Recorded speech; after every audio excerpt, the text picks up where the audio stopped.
but nobody showed it to me, so I think it's pretty dope, right? I sometimes like, I have a bad habit of getting stuck here, right? So I'll just go ahead and pull the lapel. Sometimes it's open, sometimes it's not. And I just pull it out like real wide, right? Now, I usually go into this like double forearm position.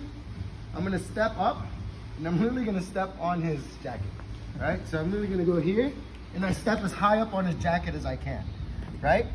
Like I try to keep, like I try to be on, if I could do this, if I could have my heel on one side and then my toes on the other side of his lapel, it'll help out a lot. And then the same thing, I go for like deadlift posture. I pre-grab his hip, again, right here, boom, boom, boom, and I slide through. The exact same thing. It's kind of like, it's like a lapel pass. I won't really dive too much into it, mainly because I don't know what the fuck I'm doing.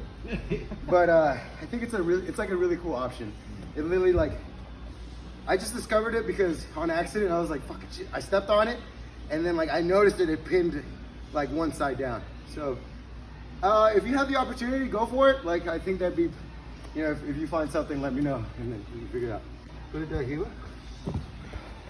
Next, guys, I think, so De La Riva's actually, could I go here?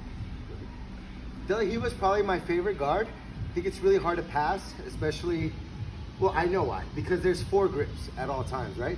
So he's got a double grip here on my right leg. He has a De La Riva hook. He's got his own hand here. And then he's got another one cross collar. This is controlling my upper body. And then another one on the far side. So he's using like all 4 frames pretty effectively here, right? I think this is like a really good competition guard. And it gives people a lot of issues. So here, depending on what you like to do, this is, I personally don't like him holding my collar just because I'm more of a speed passer, right? So again, the same thing, grip rate. Now, a very important part of his De La Riva is his De La Riva hook. And a lot of people will point their knees out just like this. If you ever see a knee pointed out like this, it lets you know that they're very weak at like you could just push their hook down. Ideally, there's like a way to keep your hook like real tight, like you just don't look. You get like here, like try to keep your knee up here. Yeah. Like if his knee is straight up, I can't just push it. But a lot of people don't really know like how to keep like a really tight De La Riva hook. So once I see his knee flare out from here, I'm gonna go under his knee line, his kneecap, whatever, and I'm just gonna push it down like that, right? Next, I'm gonna grab the top side of his knee, just like we did here, but on the top side, right?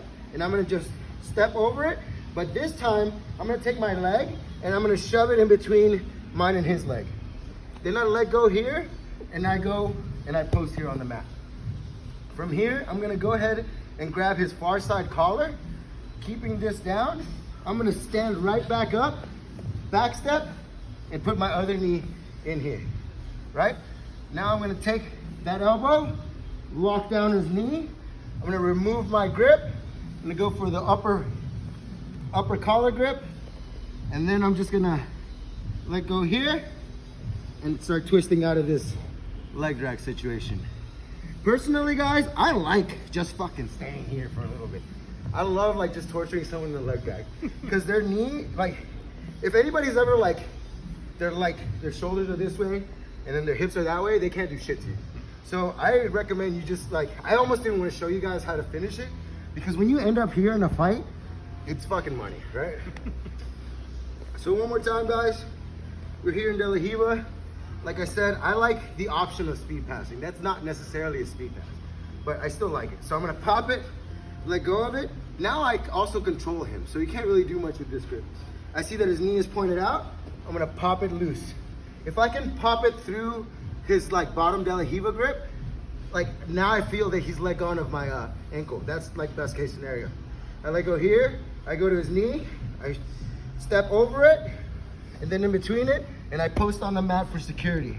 Next, I grab the far side collar, I stand up, I back step, I take my other knee, and I shove it in between me and him. This is literally like the knee slice that we did before with his knee on the other side. Next, I'm gonna lock down my elbow over his knee line. Not like I was going for there, like this. So if I'm here, pull your leg up. he's got like his whole ass leg. Go back. If I'm here and I turn my elbow in, go ahead. It's just like isometrically like locked in there. So I'm here, boom. I'm gonna put my head under his chin as much as I can, and I'm gonna go for the backside of his collar. I'm gonna start turning him as I tippy toe out, and I'm gonna end up here. If you can keep your opponent on the side, you've got lots of back takes. If he turns over, you've got side control. Any questions, guys? Yes? Yeah, so So what the fuck?